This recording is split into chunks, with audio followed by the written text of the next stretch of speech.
Yeah. I make right. In that case, we'll start, and I'll say a few words just to introduce Alison before I hand over to her. So good evening, I'm Ruth McNeil, and I'm chair of the Friends of Heath Robinson Museum Committee. Welcome to all of you who've come today. It's really good that you can join us. And it's really my great pleasure to introduce Alison Marcuse. Alison lives in Pinner, in fact, just down the road from me on Church Lane in Pinner, and is an art historian. She's taken a number of degrees from the University of Birkbeck in art history, and her recent special interest was in the subject that she's going to be talking to us about to us today, which is how women were depicted, particularly in relation to drink in the last few centuries. So at the end of the talk, there will be an opportunity to ask some questions. I gather her talk will take about 35 minutes or so. So we'll have an opportunity for questions at the end. But thank you very much for coming to talk to us, Alison, and over to you. All right, well, thank you very much, and hello to everybody. Just getting my laser pointer ready. Right. We're going to look at a period from 1751 to about 1850. We're going to start with Hogarth's Gin Lane in a moment, and we're going to conclude the period with George Cruikshank's The Bottle and the Drunkard's Children. Just by way of a background, before I start showing you the images, gin was introduced into England in the late 17th and early 18th century when soldiers returned to England from the Low Countries, where they'd used it to provide Dutch courage. In England, it could be produced cheaply and illicitly, making it very popular, especially in urban centres such as London, Manchester and Bristol.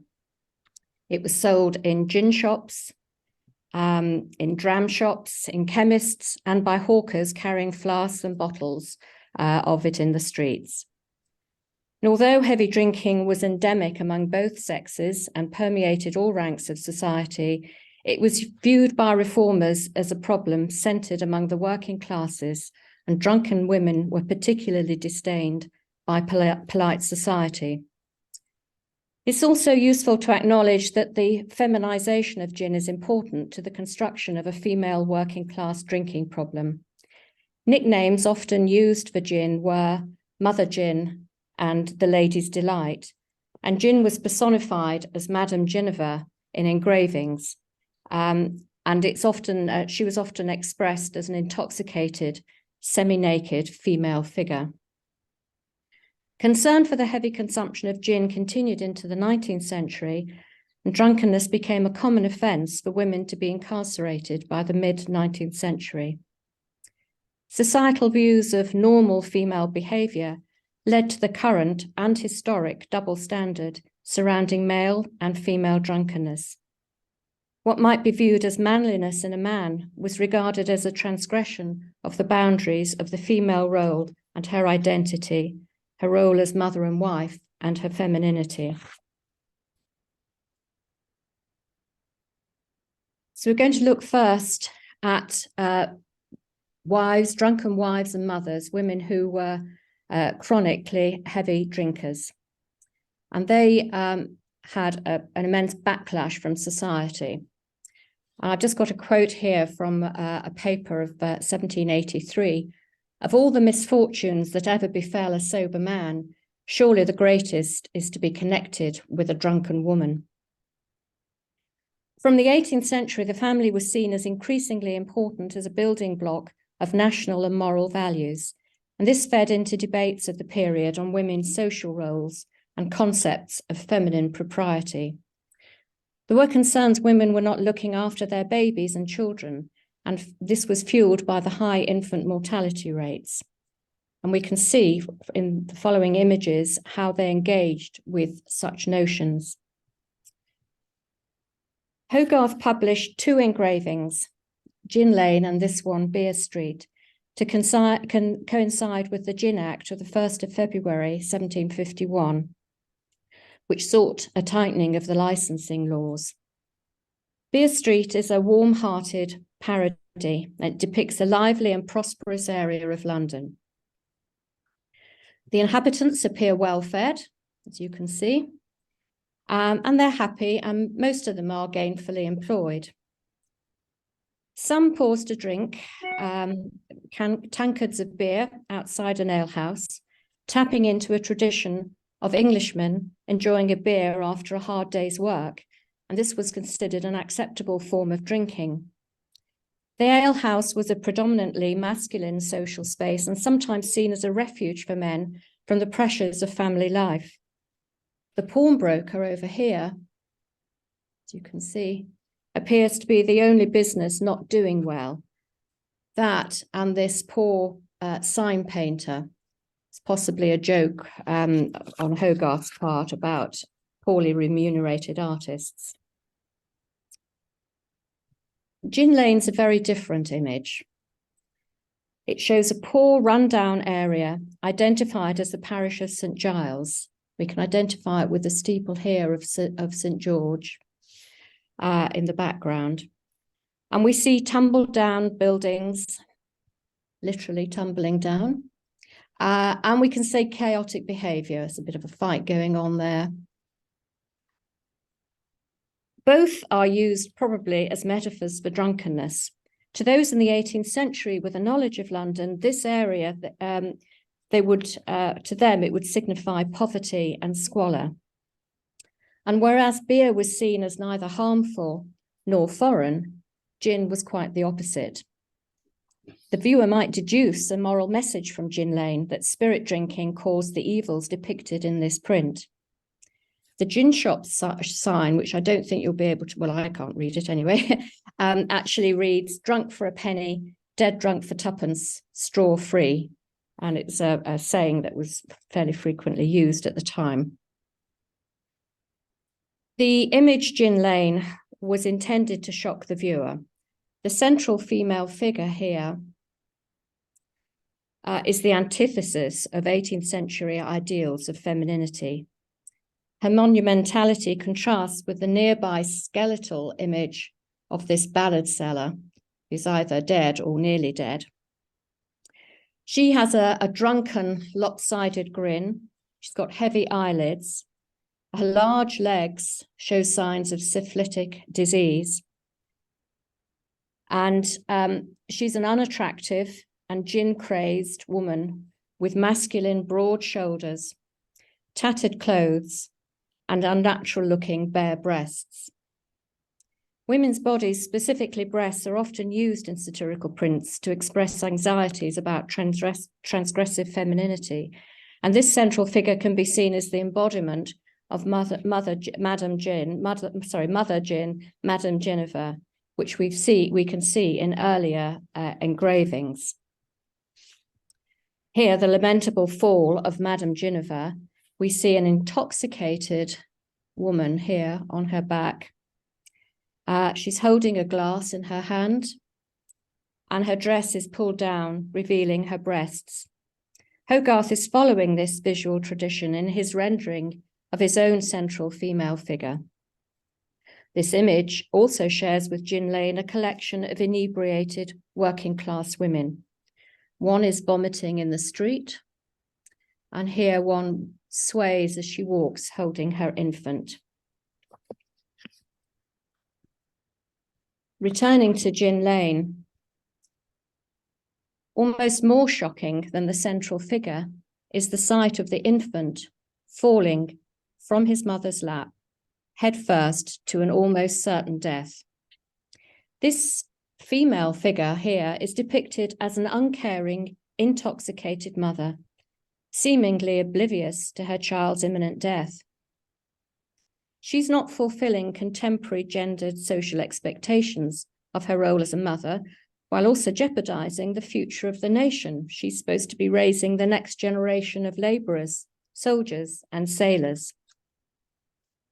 Other female figures in Gin Lane worth looking at is a woman at the the side here, pouring a dram of, she's got a dram cup of gin and she's pouring it into her infant's mouth.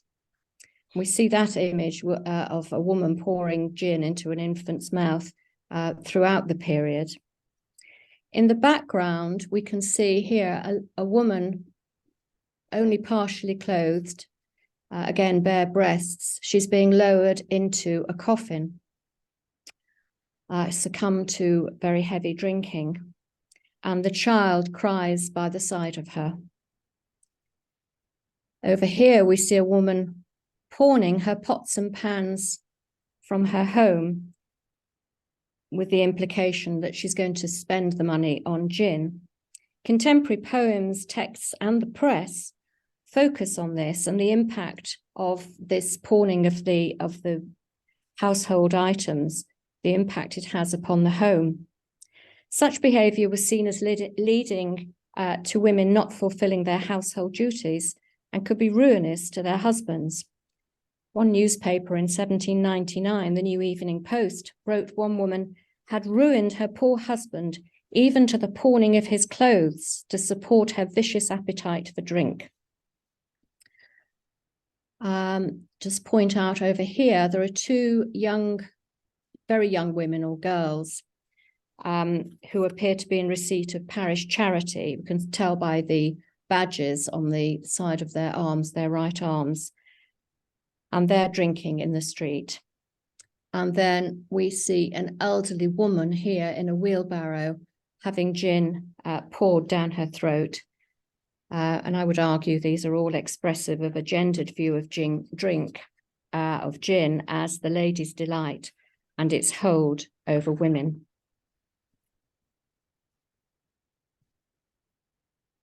Not everyone favoured the 1751 legislation. Here we have a reissuing of an image initially published in 1736, the funeral procession of Madame Ginevra. And it really is expressive of some seeing the commercial benefits of supporting the desires of the working class consumer. It's an anonymous print, and it shows a funeral procession, as you can see, with the coffin representing gin and the dram cup on the top there, and publicans forming a procession following the coffin. Interesting for our purposes, we see in the foreground women drinking. Here's somebody probably selling gin from a flask, a young infant pleading for some. We see over here women fighting, implication drinking heavily and fighting goes together. So we see again that female drunkenness is showcased. And that's just so you can see the comparison of the two images. Probably agree that Gin Lane is a much more striking image, and it's retained a big impact on graphic imagery throughout the period. We're going to fast forward now 100 years to George Cruikshank's The Bottle. The Bottle is a cautionary narrative on the consequences of parental consumption of liquor. George Cruikshank, like his father and brother, was known as a heavy drinker. Cruikshank's earlier works, which we'll look at later, follow the tradition of graphic satire that we've seen in Gin Lane. But in the 1840s, he abstained from alcohol and became an advocate of the temperance movement. His graphic prints featuring drunkenness, known as his temperance art, became didactic and lacked satirical bite. The Bottle is intended as a serious comment on the dangers of alcohol. The characters appear dour compared with Hogarth's, and the series of prints lack caricature and satirical wit. This is an ordinary but comfortable family, and it's going to succumb to the effects of alcohol addiction as the parents take up the bottle. The home's envisaged as a single room, and as you see as the prints move on, as I move them on, the home itself undergoes physical disintegration. A feature of Cruikshank's narrative is to focus equally on the drunken mother and the father. Much more typical, we'll come back to the bottle in a second, but much more typical is, when I can move it on, is this image of Nathaniel Courier's The Drunkard's Progress.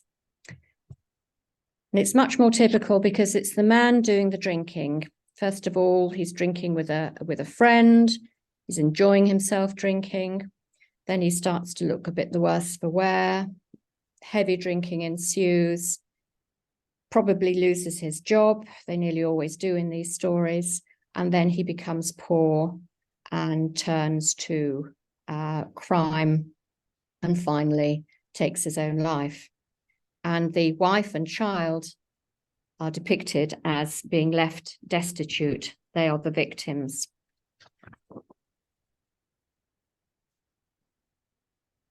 Going back to the bottle, the first plate, we see a clean, orderly room. There's sufficient furniture in it, neatly stacked cupboard in the background there, full of crockery, memorabilia around the room. The parents and the children appear well dressed. They look respectable and happy. They embody contemporary Victorian family values. The fire burns in a grate, nice Georgian looking grate there, the cat and the kitten at the front. And this might appear an unremarkable and rather sentimental scene, except for Cruikshank's caption, which reads, "The bottle is brought out for the first time," and he offers his wife a drink, as we can see. The family's life in the subsequent plates rapidly deteriorates. The parents' drinking takes hold of their lives and destroys the sanctuary of the home. By plate 2, we see a disheveled father. He's now unemployed, according to Cruikshank's caption. He's slumped in front of an empty grate. The mother is organising the pawning of the family's clothes to satisfy the parents' cravings for alcohol, very reminiscent of 18th century descriptions of gin-crazed women. The two youngest children huddle together, and the mother is concerning herself with what can be pawned to buy another bottle rather than feeding her children. The family cat, the kitten seems to have disappeared now, the family cat looks thin and cowering. It jumps onto the table to try and scrounge something from a plate. This motif just can show you the interplay of artists' ideas. He's picked up an idea from Hogarth here, with the dog, the starving dog, jumping onto a table to steal food from it. And it's the final plate of the famous Marriage à la Mode, the story of the devastating outcome of a loveless marriage. Plate 3 of the bottle. The bailiffs have arrived now to take the furniture away to try and pay for the debts that the family has built up. We see again the children, the little girl, the boy, the daughter who was helping in the first plate is now looking concerned, and the parents are drinking. Cruikshank isn't very subtle. And so the story unfolds, and the family home becomes increasingly bare of furniture as it's removed, and the very fabric of the walls crumble, rather like the inside of one of Hogarth's crumbling buildings in Gin Lane. By this plate, plate 5, financial ruin and neglect has led to the youngest child's death. There might be empathy from Victorians towards the older girl mourning beside the young child's coffin, but the artist's caption builds upon the condemnation of the mother and father who continue with their drinking. Cold and misery, the caption reads, and want destroy the youngest child. They console themselves with the bottle. Still drinking, as you can see. In a drunken rage, the father has murdered his wife with a bottle. There's the bottle. And I just wanted to show you this because I want to just point out the clothes of the two surviving children, rather tattered here, pathetic looking. And then in the final plate of the bottle, so the drunken father who's murdered his wife, we see him as a hopeless maniac, as his two children, the surviving children, visit him in Bethlehem Asylum. And you can see they've completely changed their appearance. They've been led into the ways of vice, which we will pick up shortly. So we can see that Cruikshank's temperance art has a strong emphasis on Victorian values of high moral standards within the family, which need to be upheld particularly by the mother, both for the sake of society and for the country. And in this series, the mother figure has not done her duty.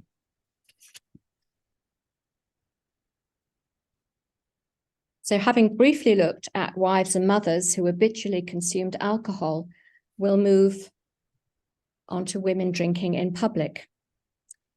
And this excerpt from the Leicester Chronicle reads, "If there is one spectacle more disgusting to behold than another, is that of a drunken woman reeling along a public street." So it's often considered by social historians that the public sphere was seen as a masculine sphere. This categorization of spheres, public masculine and private or domestic feminine, is now regarded as much more nuanced. Nevertheless, there was a perception among many that women entering a public drinking space were entering into a masculine sphere, and a woman's motives for doing so could be interpreted as immoral. She could potentially be identified as a fallen woman or a prostitute. One contemporary writing in the 1780s noted it was disgraceful for a woman to be seen in a public house, and those who would venture to sit down among men in a tap room were considered as infamous prostitutes. So this stereotype of women who drank might crave sex and become promiscuous. This could account for some satirists' images engaging with contemporary cultural views. Here we're going to look at an earlier George Cruikshank image. It falls before Cruikshank's temperance art period. And Cruikshank's representation of drunken women in the 1820s and 30s, we can detect an aesthetic and moral influence of Hogarth's Gin Lane. He produced several prints in this period, criticising drunkenness, while also expressing a concern for its causal relationship to social problems. This gin shop shows a small collection of drinkers. They are very poor. They're standing near a counter in a gin shop. They're all positioned within the jaws of this exaggeratingly large animal trap. The shop is a small, claustrophobic space filled with coffin-shaped containers of different makes of alcoholic drinks. They're lined up here. And the Old Tom's a famous make. The space looks as though it might be a room within or part of a domestic dwelling, which was often the case in these little dram shops or gin shops. At the top and the bottom of the engraving, the consequences of drinking are signposted to the workhouse, to the madhouse, to the jail, and to the gibbet.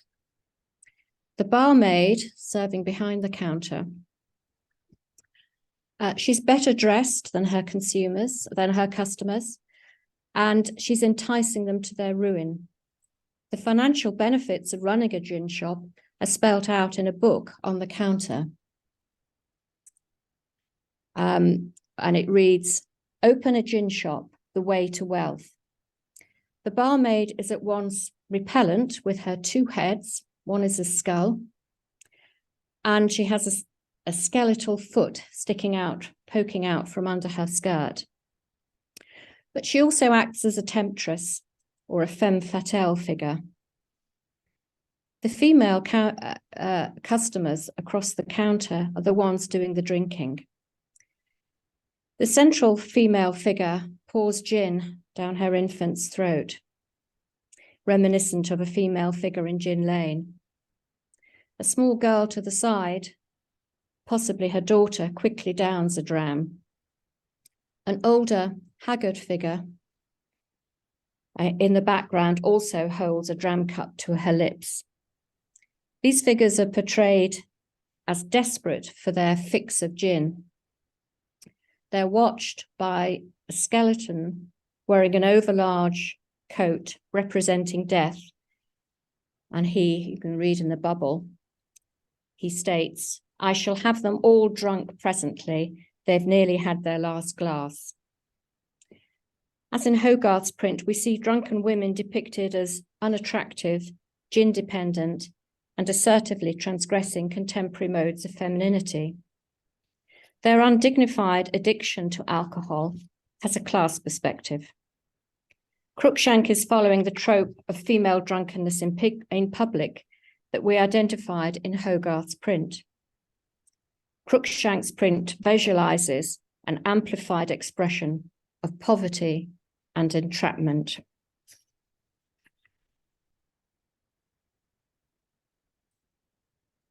This is the image from the title page.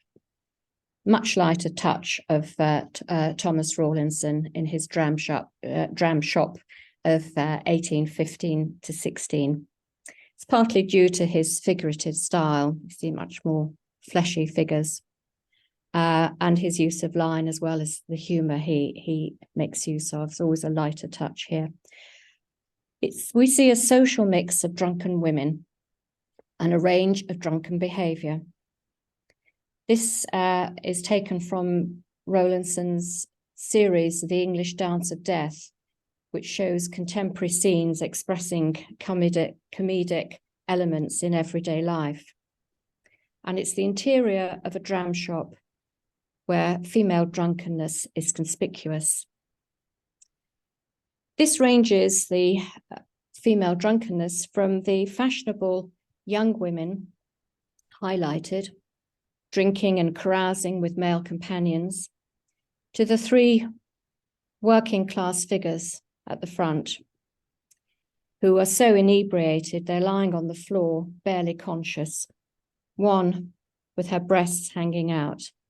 So Gin Lane again. And in the shadows at the rear,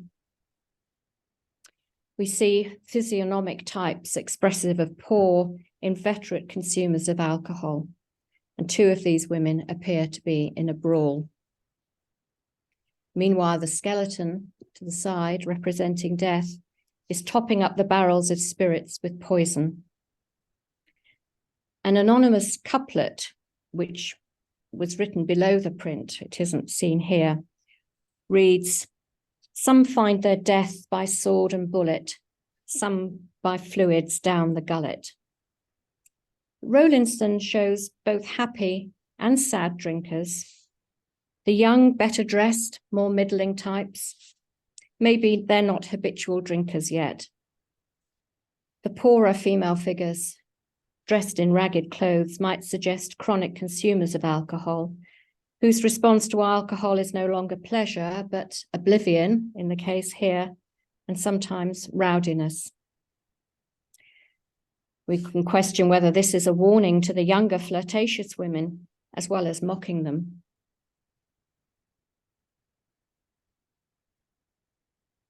One consequence of female drunkenness was associated with prostitution.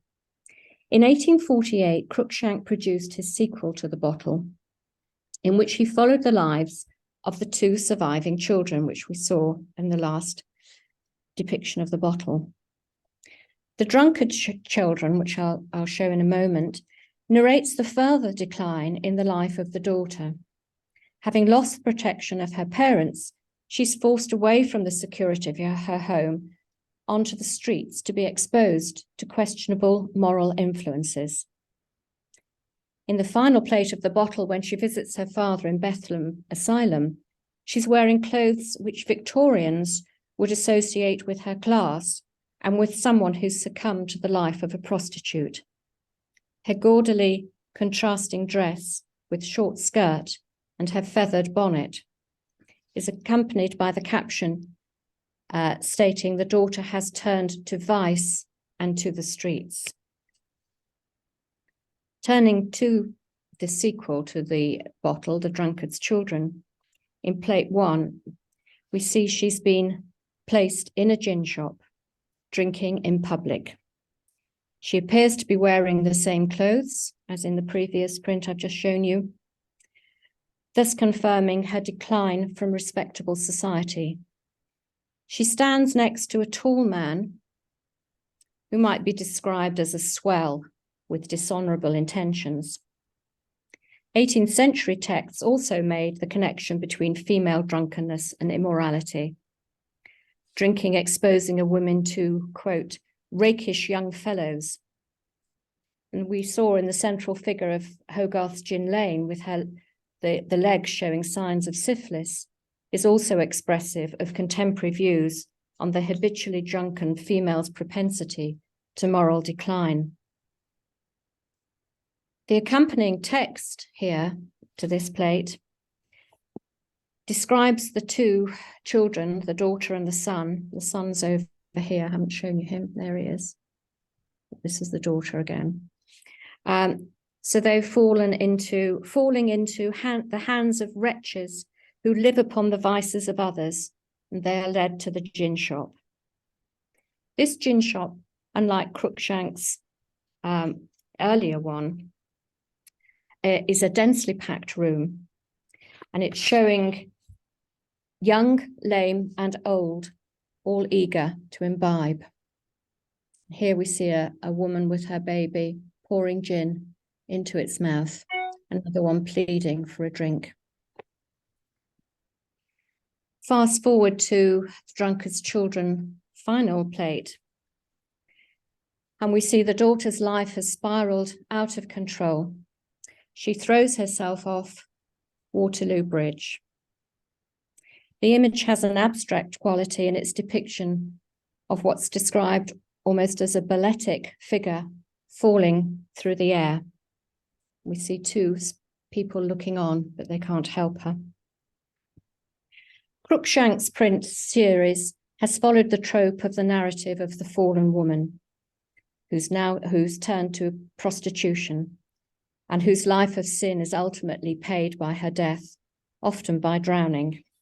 This became part of British visual and literary culture, featuring in, for example, George Frederick Watts' Found Drowned, the similar period. In both Cruikshank's and Watts's image, the dead or dying woman becomes a figure of beauty, thus potentially evoking empathy from the viewer. And Cruikshank has made the drunkenness of the woman central to the narrative of her untimely death. The caption accompanying the plate reads, "The poor girl, homeless, friendless, deserted, destitute, and gin mad, commits self-murder." A slightly lighter note, we go back to another image by Thomas Rowlandson. It's Vauxhall Gardens of 1785. In the 18th century and the early 19th century, Vauxhall Pleasure Gardens was an open-air leisure and entertainment centre in London where a carnival culture could be enjoyed. Visitors from a wide spectrum of society were attracted to the less restrained atmosphere where excessive eating and drinking could take place. Here we see a rather greedy group of people, and we're going to focus on this in a moment, drinking going on. This watercolour was engraved in 1785, and it provides an imaginary snapshot into a moment at the Pleasure Gardens, showing a cross-section of late 18th century society enjoying itself in this space. The composition is arranged as players on a stage, and they're organised in groups. You can see. Contemporaries might look to identify some figures and any potential reference to current gossip. This, I would argue, is about people looking and being looked at. These women want to be seen. They're fashionable, they're sophisticated. What's of interest for our purposes is the group drinking together on the far lower right of the image. They're not looking at others, nor appear conscious of being looked at. These four figures have a Hogarthian quality about them, and they could be viewed as comical stereotypes. They contrast with the central groups, who wish to be conspicuous as fashionable and sophisticated, and to be seen by others. Rowlandson depicts these two women sitting at the table and drinking as gaudily dressed and with coarse features. These four women have been identified potentially as Mrs. Barry, the old board of Sutton Street, Soho, with two of her customers and one of her girls. This foursome, who were enjoying themselves drinking, with the waiter next to them, uncorking a bottle for them by placing it between his legs with clear sexual innuendo. These four, they focus on one another. The image also makes the link between lower class women drinking in public and prostitution.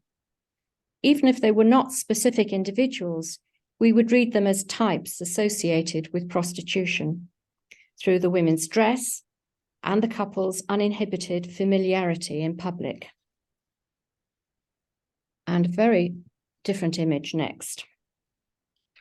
This is an anonymous illustration from the Manchester Comet, also known as a rap at radicals, of around about 1822.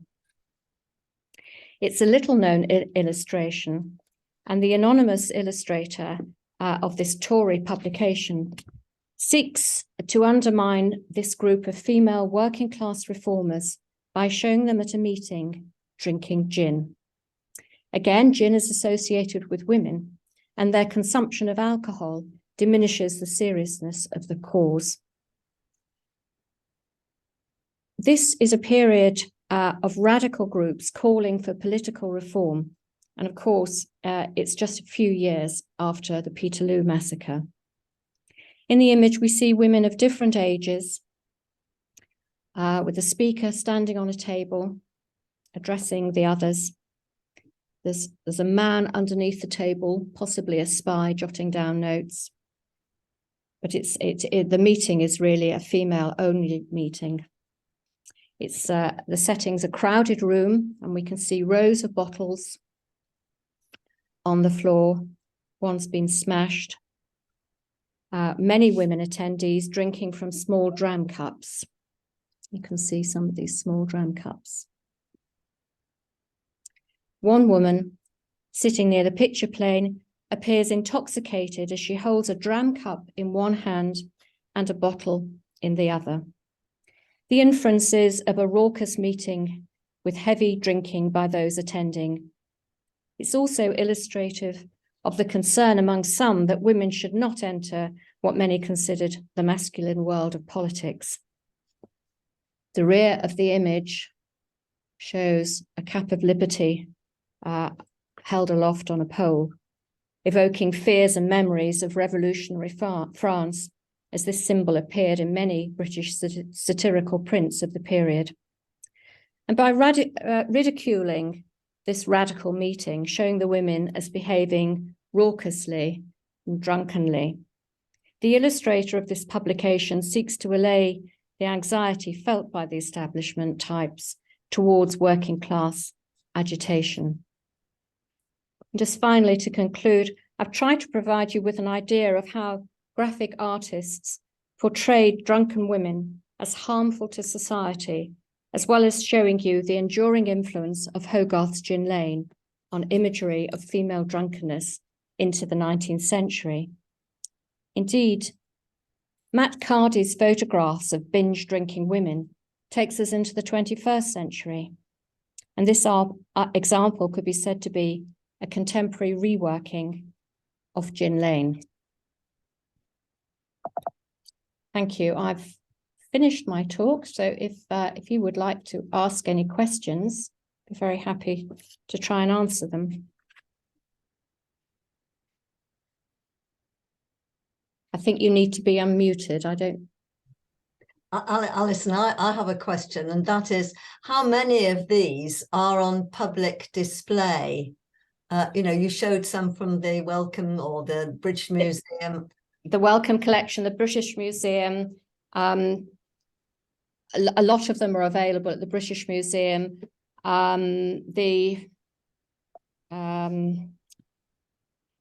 This image is Chetham's Library in Manchester. I think you could have access to that. I think there is free access to that, open access. Obviously, Marriage a la Mode, you can look at online very easily. Most of Cruikshank's images. I've tended to pick the sources where I'm allowed to use them without paying. So I've used the British Museum quite heavily. And if you want access to newspapers and that, the British Library has open access to a lot of, certainly 19th century, 18th century. You're probably going to look at the Burney collection, and I'm not sure if that's open access, that's for newspapers. But a lot of these images are readily available on online digital collections.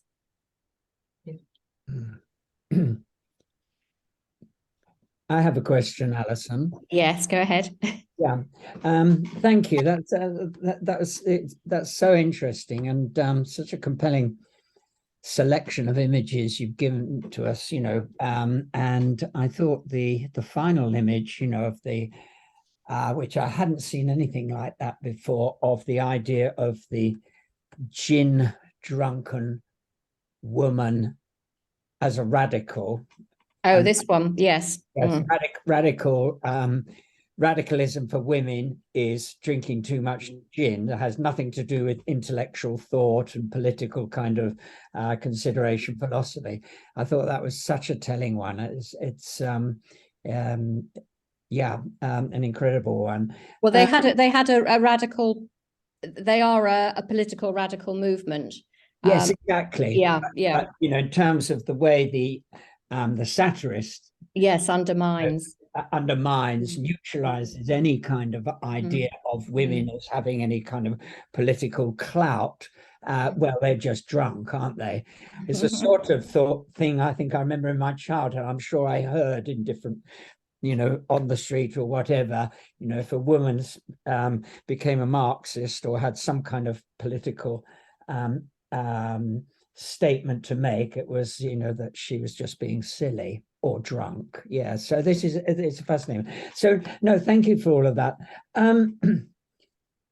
Do we have any kind of either imagery or literature that focuses on upper class women as being drinkers, or is that presumably that was, surely women in the upper class did drink at home, but I imagine it was just completely concealed. But do we have any kind of written evidence or visual evidence that actually focuses on the upper class woman as a drinking through a nation? Well, there's certainly certainly in literature. I mean, the Sarah Stickley Ellis's conduct books. She has one that's is mid 19th century, and it's themed as a temperance series of short stories, temperance theme, and she has certainly middling class types drinking heavily. Right. And George Eliot's Janet's Repentance from I can't remember the book. It's a short story in something like the clerics or cleric. It's got cleric in it. And she talks about this Janet, who's certainly very middle class, and almost her drinking almost leads to total ruination, but she is redeemed in the end. And she's given, I think, the middle class heavy drinker is often given a reason for her drinking. And in George Eliot's story, she's married to a brutish husband, and her drinking is a way, a coping mechanism, we would call it nowadays. But she does find redemption, and she gives up alcohol, and it is helped by the fact that her husband dies. That's who was coincidentally helpful. Yes. But yes, there is evidence. There's less. I think there's less visual evidence that I've come across. But I did try and do this. One of my art historical approaches was, from below, looking at the working classes. Yes. Yes, it's that thing, isn't it? As you go up in class, whatever kind of failings you have, you get proportionally more empathy, don't you? Whereas the lower you go down, the less empathy you receive for your drinking habit. And that's yes, I mean, quite right. There was a lot of medical texts, especially from Thomas Trotter onwards, where he identified heavy drinking as a disease, but it tended to be a disease for the better off. It was a vice when it was applied to the poor. So heavy drinking became this vice, which they should avoid. Yeah, that's interesting. I wonder if we've really advanced much further than that now, in terms of it's either a vice or a disease is class related. No, thank you. That was really very interesting. And I'll let somebody else ask a question. Can I ask a question, Alison, Terry Nemco? Yes. Can you give us an idea as to what was happening in Europe at the same time? You got a cartoon from the States I saw from America, and I just wonder, did they have the same problems in Europe or not? Well, I think in America there was a lot of concern for alcohol consumption during the temperance period, and certainly a contemporary of Thomas Trotter, who wrote about heavy drinking as a disease. One of his contemporaries was an American doctor, and of course the temperance movement in America became much more radical than here, leading in the early 20th century to abolishing or trying to abolish alcohol consumption. So certainly in America, I believe there's quite a lot of research going on into this period in Australia as well, into the 19th century. I'm not so sure about Europe because I just haven't studied it. I mean, alcoholism as a term was first used by a Swedish physician, Magnus Huss, in 1849. So I'm guessing there was the issue on the continent as well. For a moment, I thought it was just an English-speaking problem. No, I don't think so. Thank you. I had a question. It was really interesting talk. Thank you. So the two, for example, little stories that you showed of Crookshanks, where would they have been published at the time, and who would have seen them? And was he trying to do something about the problem? Yes, yes. These are really, really didactic images. This is the bottle. This was printed very, very cheaply, so that he hoped that sort of artisan types would buy it. The style of print means that it's reproduced as a fairly flat image. It was, and that's because it was produced very inexpensively. It sold very well. I think it was a great commercial success, the bottle. I think the Drunkard's Children maybe a little bit less so. But Cruikshank's aim was to teach people that they shouldn't drink at all. And, he used to do illustrations for some of Dickens's work, as you may know. And he and Dickens fell out over it because Dickens believed in allowing, tolerating a certain amount of alcohol consumption, whereas Cruikshank, once he got onto this bandwagon about total abstinence, he wouldn't tolerate anyone drinking in front of him. He famously knocked a glass out of the hands of a host when he was attending some evening do.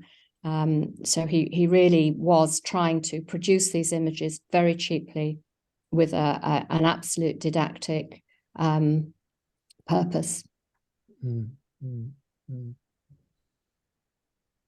May I ask a question, please?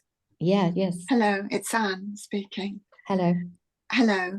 It's brilliant talk, really very thought-provoking, and enjoyed it immensely. I'm assuming that there was no regulation on the marketing or making or selling of alcohol at that time. Was it all made in back rooms on a local scale, or I was just wondering when alcohol started being made on an industrial scale, or what did that come later?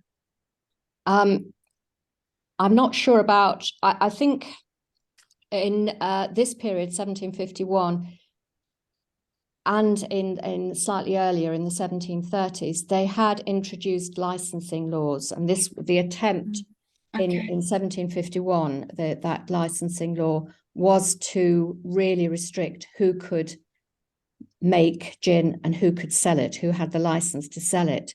I believe the large distilleries could afford to pay whatever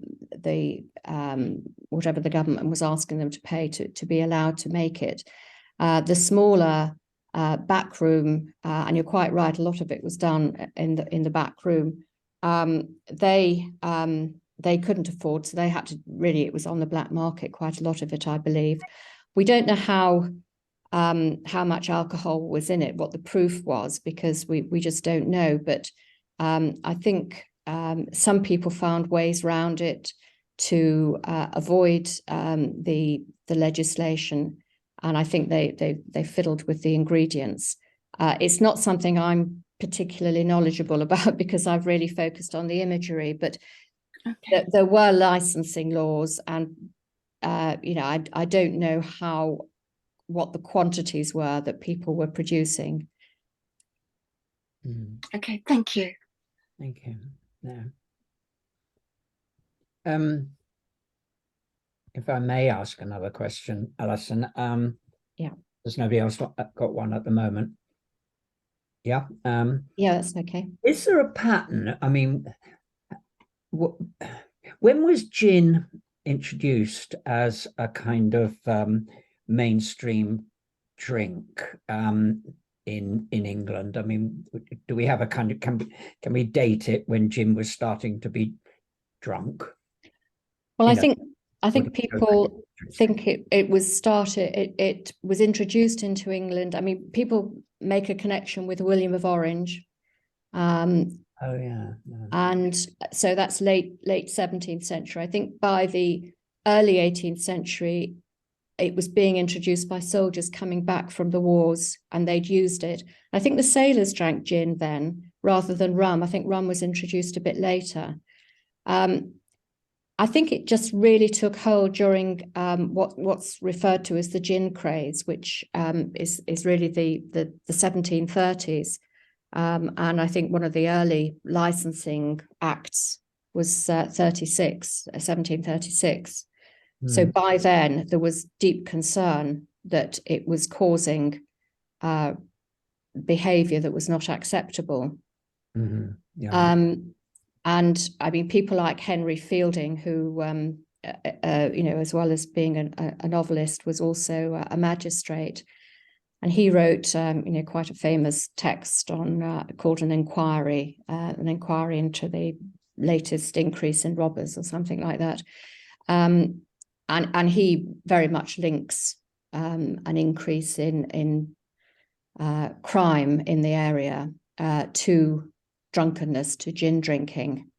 Of course, a lot of art historians have said, well, actually, the reason there was an increase in crime then was because of soldiers and sailors coming into London after the Wars of Austrian Succession in the late 1840s. They were disbanded and they came into the capital, these urban centres like London, and they couldn't find work and had to turn to crime to survive. So the picture wasn't black and white like Fielding portrayed. And of course, Fielding was a friend of Hogarth. So, you see this interplay between the different characters. It's in the milieu, if you like, of the time, how people viewed this heavy alcohol consumption and associated with it with poor behaviour and infant mortality. Well, that's very interesting. Thank you. Just a comment, if I may. It's Kath Alderson. Thank you very much, Alison, and thank you, Ruth, for setting this up. Just thinking about alcoholism, what we've got, I suppose, is a big parallel in the present day with drug abuse. It's a problem of substance abuse and addiction in general. And what we know about is that people's lives do spiral downwards very quickly. So the things that we've been seeing portrayed have been focused, particularly by Hogarth. They were focused against women, possibly because women were an easy target because they had the expectations of motherhood and keeping the home and that sort of thing. But the increased crime and the problems that you were just talking about could very well have been because of unemployed soldiers and sailors who'd been traumatized by what they'd seen in battle, coming home to nothing, and their lives were also spiraling out of control. But crime is a result, as we know, of substance abuse, and it's part of the kind of the cycle of homelessness, theft, other kinds of crime, dealing in harder drugs and so on. So the problem is a real problem. What you've been focusing on is how society chooses to portray it at different times. And I was thinking, as we got nearer in Victorian times, the drawings of Cruikshank, was it? His portrayal of the elder daughter of the family was interesting because in the is it the penultimate plate where she's in a bar in company of other people, and she has by then had to give in to this life of vice as a way of earning a living. He's still portrayed her in that very sort of demure costume and with the demure expression, and she looks miserable. So it's almost as if he's saying, you can't blame the young women for this. He, unlike Hogarth, was blaming both parents, both genders. It's almost as if he's saying you can't blame the young woman for this because she's been put in this situation where she's not willing to be. So I Well, thought that was quite she's a actually fascinating dressed point. here as a prostitute. This is Hogarth. This is Mhm. Cruikshank's plate one of the drunkard's children. Mhm. And That was where I thought she looked really miserable, as if he was thinking she's in. well, I this think life, she's but had to she's not. turn to the streets, yes. Mm, And here, and it is Cruikshank who very, very definitely blames the wife and the husband together, the two parents. Whereas with Hogarth, we've just got him singling out the mother figure here.